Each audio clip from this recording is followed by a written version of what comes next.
أعوذ بالله من الشيطان الرجيم بسم الله الرحمن الرحيم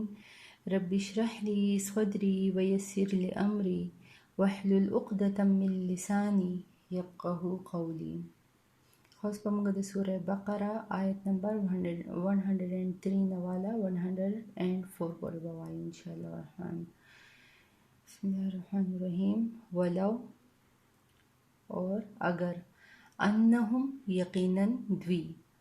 آمنو چې ایمان راوړي واتقو او تقوی اختیار کی.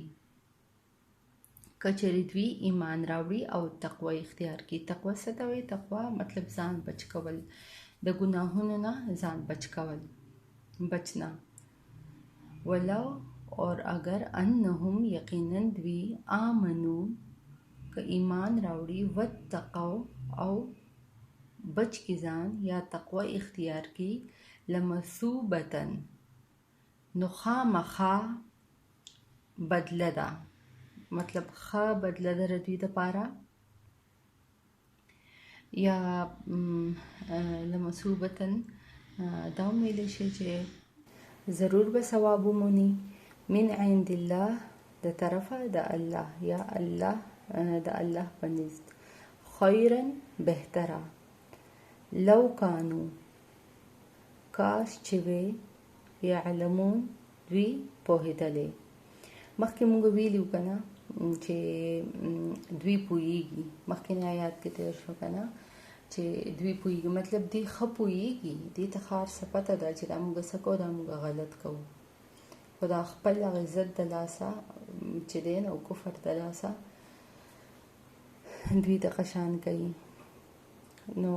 الله رب العالمین وایي چې کاش دوی ته پته ولګېدې ردې نقصان کنه. دا وایي چې لو کانو کاش چې وی دوی یعلمون پوهېدلې. نو الله رب العالمین وایي کاش چې دوی پوهېدلې، دوی ته ردي دا کم نقصان چې دی مطلب په دې باندې پوهه شولې، دا ورته پته وي. یا ایها الذین ای هغه خلکو آمنو چې ایمان هم راوړی دی لا نه تقولو وای راعنا. راعنا مطلب دا عبرانی زبان لفظ دی که نه، عبرانی ژبه کې ردې معنی ده چې مطلب چې واوره ته کوڼ شي که نه، مطلب عبرانی ژبه کې دا معنی راځي که نه. عبرانی دا د یهودیانو لکه خپله ژبه وه، دا عبرانی ژبه چې ده فلسطین والا چې وو که نه یهودیان، او تورات چې دی نو دا هم په عبرانی ژبه کې نازل شوی و. نو په عبرانی ژبه کې دغه معنی راځي، او عربی کې رعونت مطلب ردې معنی چې راځي نو هغه جاهل یا کم عقله، یا مطلب اردو کې که نه احمق او داسې، نو داسې دغه راځي. نو دوی چې دی نو دوی به هسې خو لکه د راینا مطلب دلته کې دا به دوی وی که نه چې کم صحابه کرام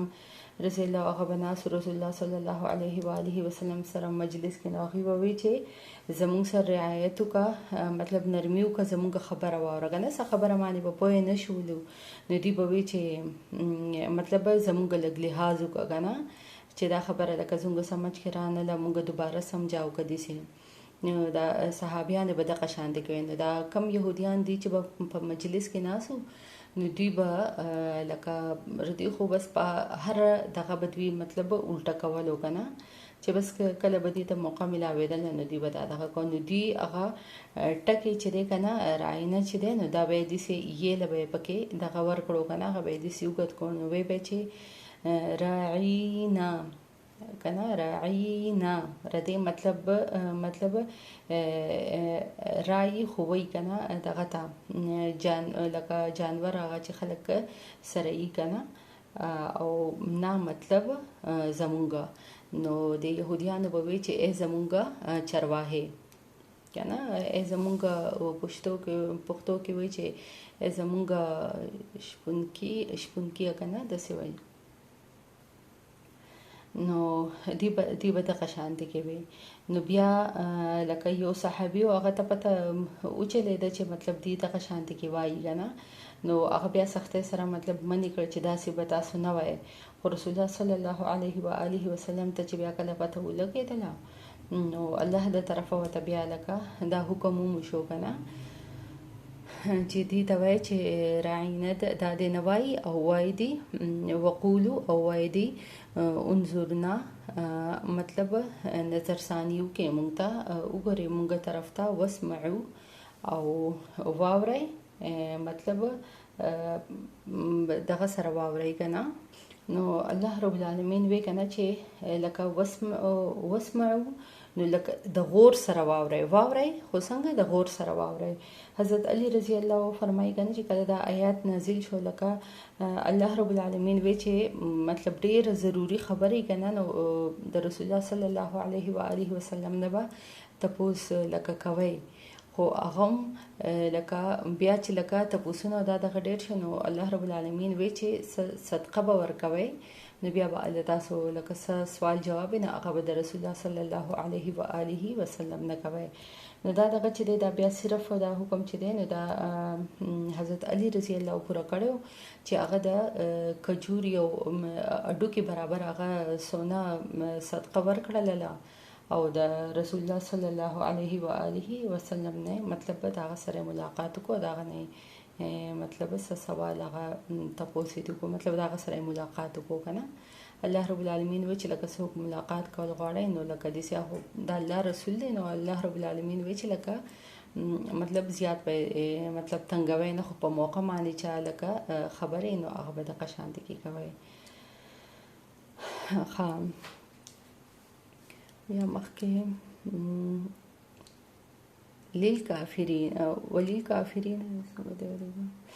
وللکافرین او د کافرانو لپاره عذاب دی علیم دردناک. مطلب الله رب العالمین اوسې په ځای لکه کافرانو دغه چې راځي بیا دغه عذاب هم بیانوي کنه چې د کافرانو لپاره مطلب څوک چې داسې کوي جان بوجھ کې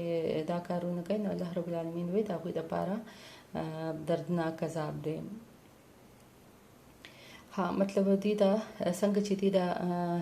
راعینه مطلب لکه دا دغه کو کنه دسه رسول الله صلی الله علیه و آله وسلم فرمایي چې دغه شانت کې رسول الله صلی الله علیه و آله وسلم روانو نو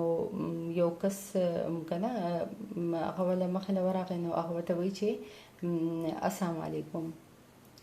مطلب السلام علیکم مطلب تمہیں موت آئے تعالی دې مرګ راشي کنه. نو حضرت عائشہ رضی الله عنها که دغه شوا په جواب کې ورته و چې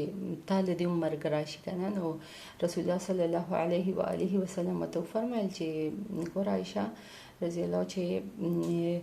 هغه چې وی چې السلام علیکم نو ما ورته په جواب کې وی چې وعلیکم مطلب وعلیکم مطلب هم دغه کنه چې لکه کم انسان چې څنګه دغه چا باندې واچي نو وعلیکم مطلب لکه الله رب العالمین دې مطلب تاسو سره دغه شانتي کیږي کنه.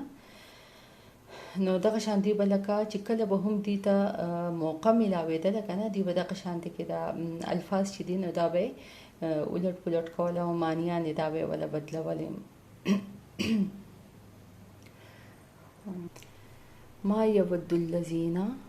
ما یود او نخوخی الذین اغه خلق کفرو چې کفر کړي دي من اهل الكتاب د اهل کتابنا ولل مشرکین او نه او د مشرکانو نه مطلب او نخوخی د مشرکانو نه ايو نزلا دا چې نازل کی علیکم پتاسمانه من خیرن سبلای سخیر من ربکم د رب د طرفه. وس په دې آیت کې الله رب العالمین فرمایي کنه چې يهوديان شو نصارا شو لا مشرکان لکه ردوی حسد او زت چې دی هغه پکې بیانې کنه. الله رب العالمین وایي چې يهود او نصارا او مشرکان چې د الله د طرفه لکه په نبی عليه السلام باندې څه خیر نازل شي کنه څه رحمت دغه شي نو مطلب نبی باندې سوهي کنه دا الله پاک آیاتونه دا په نازل شي نو دوی د ډېر سخت غوسه ورځي دغه وخت کې دي دا ډېر سخت ناپسند کوي کنه چې د الله د رب العالمین د طرفه لکه رسول الله صلی الله علیه و آله وسلم ته سوهي وشي نو خاص والله او الله رب العالمین یختص مختص کوي یا خاص کوي برحمته خپل رحمت سره من یشاء چاله چې غواړي والله او الله رب العالمین ذو الفضل العظیم ډېر فضل والا او مطلب ډېر عظیم دی ډېر لوی فضل والا دی مطلب الله رب العالمین چاله غواړي نو خپل رحمت په خاص کوي الله دې په ټول مسلمانانو خپل خاص رحم کرم وکړي او الله دې موږ توفیق راکړي چې خپل بچو ته سبق وښایو او زموږ بچي دې الله رب العالمین د ټول مسلمانانو بچي هر چا اولاد دې نیکۍ طرف ته مخ کړي امين ثم امين یا رب العالمین فی امان الله